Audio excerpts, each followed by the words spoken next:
USC looks to redeem itself this morning in the Cotton Bowl. The Chargers put on a dominating performance against the LA Rams. And why cutting Trevor Bauer outright is not the smart play for the LA Dodgers. Good morning. I'm James.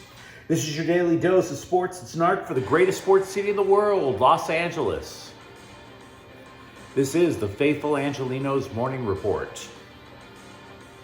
So it is January 2nd, 2023. Did you go to the gym, take one look around, say F this, and walk right out? Just wondering.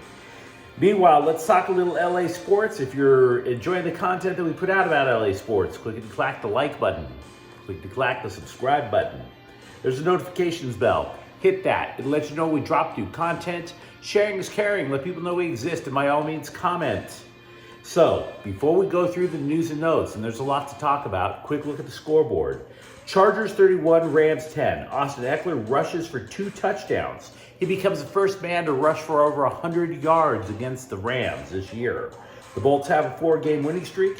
We're going to break down exactly what that game means for both teams in just a minute. Number 11, UCLA basketball smashes Washington 74-49. Aiden Bona scores 18 points. The Bruins have won 10 consecutive games. Meanwhile, though, the Trojans basketball team, their 7-game winning streak gets snapped. Washington State 81-71 up north. Drew Peterson scores 16 points to lead the Trojans. Meanwhile, today, 10th-ranked USC football will play 16th-ranked Tulane in the Cotton Bowl this morning at 10. Lincoln Riley says Heisman winner Caleb Williams is going to be playing without limitations. We'll get to that game in just a moment as well. Meanwhile, the Lakers are in Charlotte. LA lost to the Hornets earlier this year, and Miami is at the Clippers. The question for the Clippers, same as it is every night, Pinky. Will Kawhi Leonard try to take over the world, or will he sit on the sidelines? By the way, the Heat beat Miami earlier this year. Kawhi didn't play. So, I don't want to cry over spilled milk, but did anyone watch those college football playoff games and think to themselves, you know, the fewest points any team scored in either of those games was 41. USC could have done that, right? The Cotton Bowl, by the way, could be the game of the day, more so than the Rose Bowl and whatever the hell else is being played out there. There are plenty of scribes who are taking Tulane today. And I don't want to call them morons outright, because Tulane does, in fact, have a path to victory. But it does strike me as a bunch of East Coasters looking at USC losing to Utah and going, see, they're a bunch of softies over on the West Coast. And that advances a narrative that the Trojans are trending down. I'm here to tell you that that's a bunch of, I don't like cussing, but you get the idea. USC is not trending down. I'm going to take the Trojans today for a number of reasons beyond my obvious fandom. 1, why are we forgetting that the Trojans were literally 1 game away from the college football playoffs? Seems to be a little convenient for people to be forgetting that. And now I'm supposed to believe that they're not good enough to play in Conference USA? Stop it. Just stop. 2, I've watched every Trojans game this year except for the season opener against Rice. The reason I didn't watch that game, I'm not stupid. I'm not trying to find the Pac-12 network. There is a recipe for every USC victory. And when I say recipe, it's more like how you make a bowl of cereal. It's just that simple. Caleb Williams builds an early 2-score lead. The other team ditches the running game to play catch-up.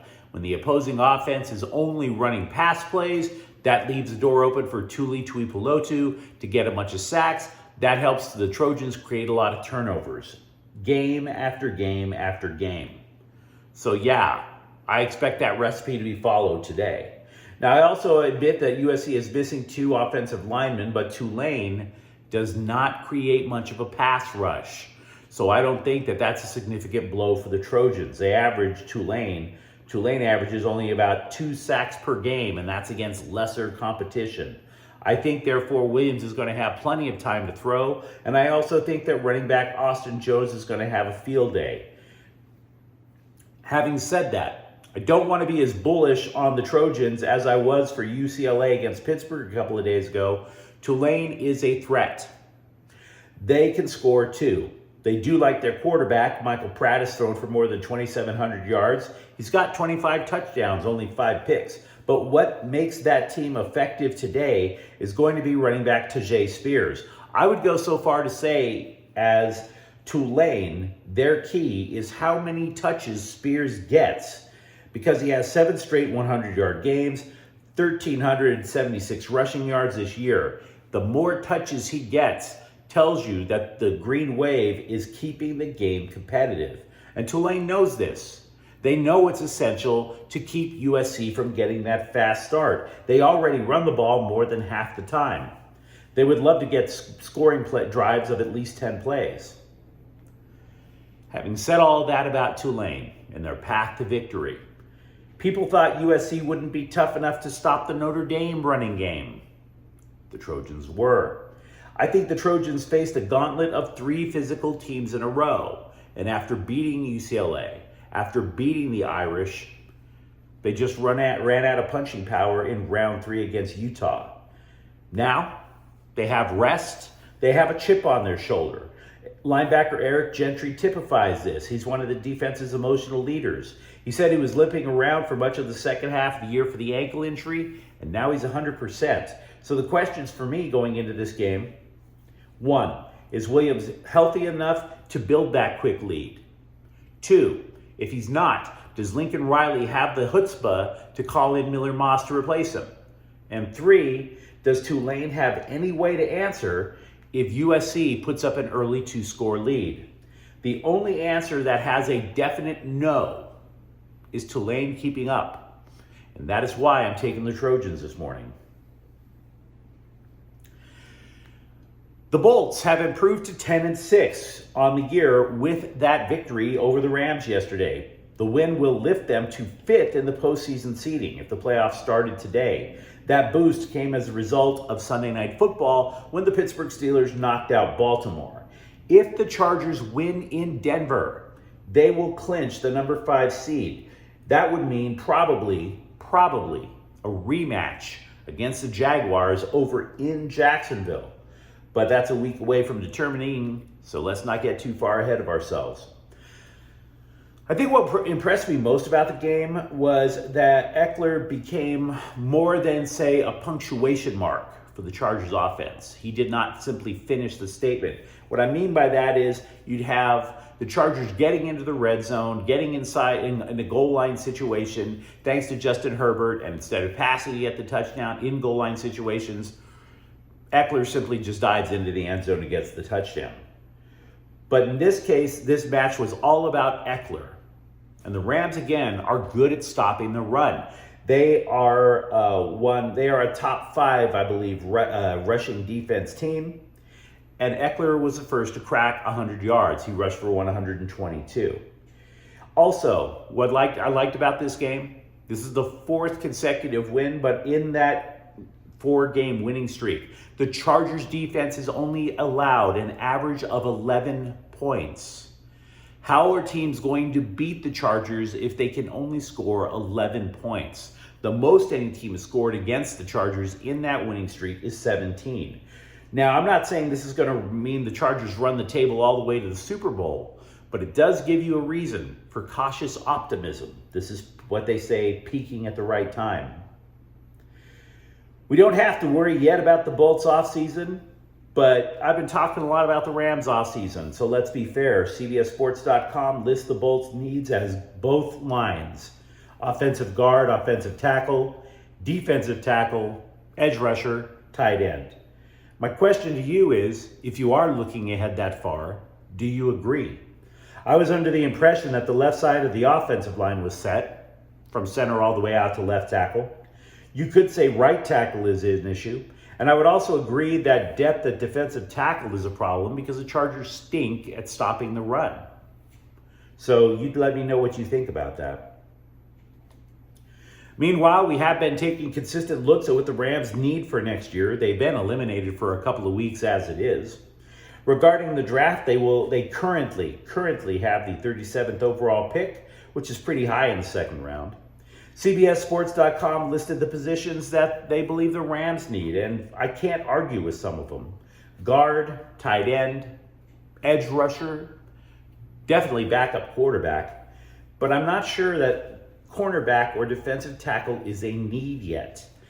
They seem to like rookie defensive back Kobe Durant a lot, so if soon-to-be free agent Troy Hill is a cap casualty, honestly, I would think so be it.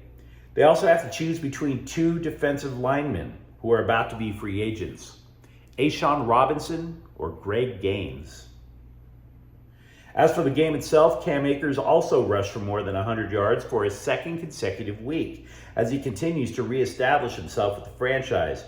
He also smashed a blitzing Nasir Adderley. Did you see that during the game? And then wind up standing over him screaming, "You're too effing little." So yeah, the Rams actually need that pass blocking running back as well as somebody who can catch and run. They want you to be a triple threat. You kind of have to admit you would want that on your team. Now the Rams and Akers, they weren't just heading for an ugly divorce. They were actually in divorce court earlier this year. But at this juncture, can you make an argument against him for being the top guy in 2023? He now says he wants to be a Ram for life. Conversely, would you agree that the Baker Mayfield experience is kaput after Sunday? 10 points? Really? The Rams only crossed midfield once in the second half. That ended when Mayfield fumbled. Not to gloat, look, the point of signing Mayfield was to get a decent quarterback back there, somebody who wasn't going to wet the bed. He didn't, except for Sunday. And Mayfield, in the meantime, gets a paycheck and tries to build his stock back up. Mission accomplished for both sides. For the past 2 weeks, we've been discussing Trevor Bauer, and we don't have much choice but to discuss Trevor Bauer until the Dodgers make a decision. The deadline for that choice, keep him, trade him, or cut him, is January 6th. And I've been saying all along, I firmly believe the Dodgers are trying to trade him. I have no proof. I have no inside dope. It's simply the way that the Dodgers look at players. They look at them as assets, like if you were trading stocks and bonds. To cut Bauer, which a lot of the press has been urging, Bill Plaschke, a couple of national writers, they've been urging to straight up cut him outright. To cut Bauer is to get rid of a Cy Young Award winner without getting anything back. That doesn't make any sense. But wait, you ask. How can you trade a guy accused of violating MLB's domestic abuse policy? Can it be done? The answer is yes. The Yankees traded for reliever Aroldis Chapman while he was being investigated under the domestic abuse policy. The Blue Jays traded Roberto Osuna to Houston after he was suspended for domestic abuse. It is possible. So you go online and everybody loves to virtue signal with these tweeting of, oh, cut him. Who cares? I'll tell you why you should care. You cut Bauer, he becomes a free agent. What if he signs with the San Diego Padres for minimum wage? The Dodgers would be on the hook to pay him the remaining amount of his contract anyway, after Bauer signs with another team. So you're paying Bauer tens of millions of dollars, and the Padres theoretically add an ace to their starting pitching staff. The Dodgers would be on the hook. And if you, by the way, if you think for a moment that San Diego sports fans are going to sweat that Trevor Bauer was accused of a sexual assault, if you think the Padre fans are going to be like, oh, we're too classy, we're San Diego, the hell they will question themselves. That whole classy thing? No. Padre fans exist for one reason only. They don't love the Padres. They hate the Dodgers. They will do whatever it takes to beat the Dodgers, and that includes adding Trevor Bauer. So if you're the Dodgers, I get it. It's a difficult situation. It's really difficult. But I would rather send Bauer to a team of my choosing than send him or allow him to join a rival. Galaxy fans, by the way, have been cautiously optimistic over the last couple of days. The contract for team president Chris Klein has allegedly expired on New Year's Eve. There are a contingent of supporters, myself included, who have been profoundly unhappy with the club's performance under his leadership. The Galaxy have won 5 MLS Cups. Under Klein, not once. In addition to that, under Klein, the Galaxy are more likely to miss MLS Cup playoffs than to reach MLS Cup playoffs. And then you add to that, the Galaxy last year got caught up in a cheating scandal. They broke the rules to add a player, Christian Pavone. That was also under Chris Klein's leadership. So Galaxy fans have been asking the front office, they've been tweeting and calling. Chris Klein's out, right? So far though, no response from the Galaxy. We'll have to wait and see. And you let me know what you think. We've had a lot to discuss today. If you enjoy the content, don't forget to subscribe to Faithful Angelenos. We talk LA sports each and every day. Thank you for watching. I'm James. We'll probably be back later today with a Cotton Bowl recap. Faithful Angelenos is a Kian Corte El Queso production. Take care.